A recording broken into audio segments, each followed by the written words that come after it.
Hey there, and welcome to the Contentment Creator Podcast, the show designed especially for creative entrepreneurs just like you who are committed to a beautiful life that's rooted in courage and contentment, and that's blooming with creativity and prosperity. I'm your host, Ellen Broen, a certified life coach, a singer, a mother, and a lover of alliteration, dogs, and deep conversation. This show is designed to become a part of your daily routine to help you, fellow contentment creator, dig deep to clarify your life vision, catalyze your creative flow, and fuel your entrepreneurial fire in just a few inspiring minutes each day. Each Wednesday, we talk about community, and today's episode is all about when your body says no, creating conscious space for others without abandoning yourself. There's a quiet moment in so many of our relationships, parenting, friendship, partnership, even in work, where we feel something before we know it. A tightening in the chest, a pit in the stomach, a sudden desire to leave the room or change the subject. That's the body speaking.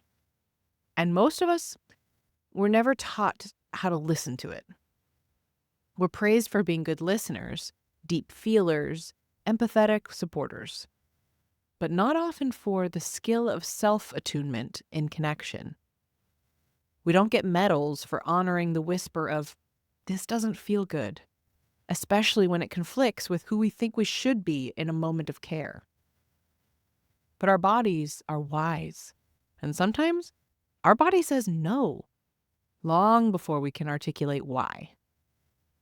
This episode is about listening to that wisdom, about honoring your body's cues in relationships so you can hold space without holding everything.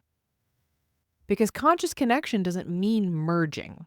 It means staying rooted in yourself while meeting someone else in theirs. And here's the question I've come back to over the years again and again. What is the difference between my body saying no and my fear or resistance holding me back? It's not always obvious. And sometimes it takes slowing down in the moment or even reflecting after to really tell the difference.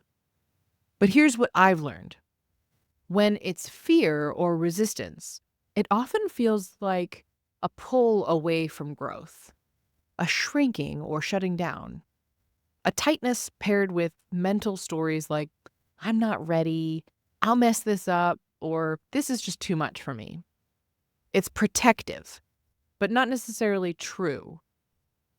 Fear is often rooted in past experience, not present threat. But when it's the body saying no, truly and wisely, it feels different. It's not chaotic, it's clear.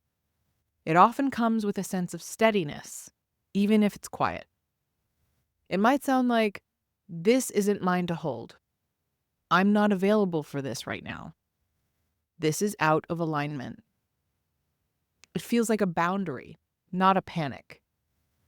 The practice is learning to sense the difference, to build enough presence in your body that you can discern what it's asking for, not override it because you're afraid of being misunderstood or seeming less available. And this matters so deeply in the way we show up for others, especially as parents, partners, and space holders in our communities. When we ignore the body's no, we often abandon ourselves in service of seeming present. But presence without self-connection is performative.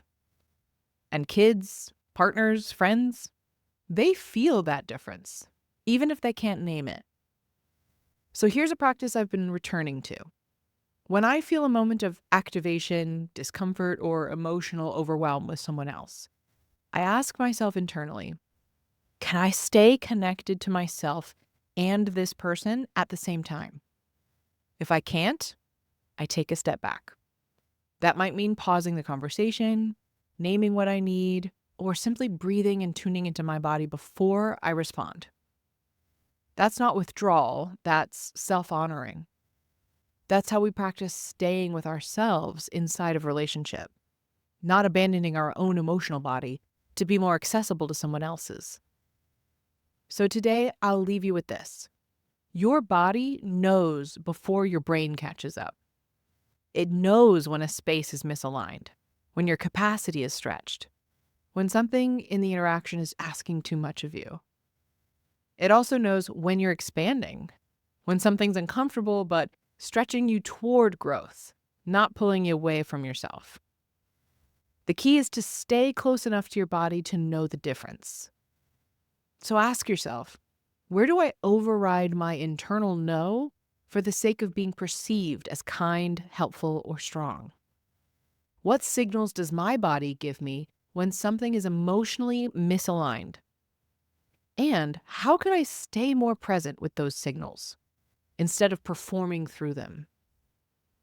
You can be deeply compassionate and deeply boundaried. You can hold space for others without losing your own. And the most conscious relationships, they're built not on self-sacrifice, but on self-awareness in real time.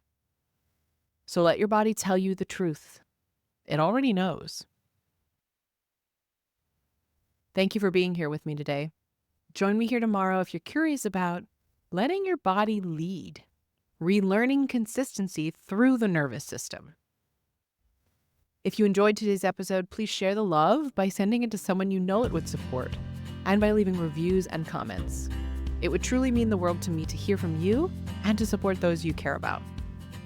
Hit that subscribe button so you never miss a day, and join me in my mission to help a world full of content creators become a world of contentment creators.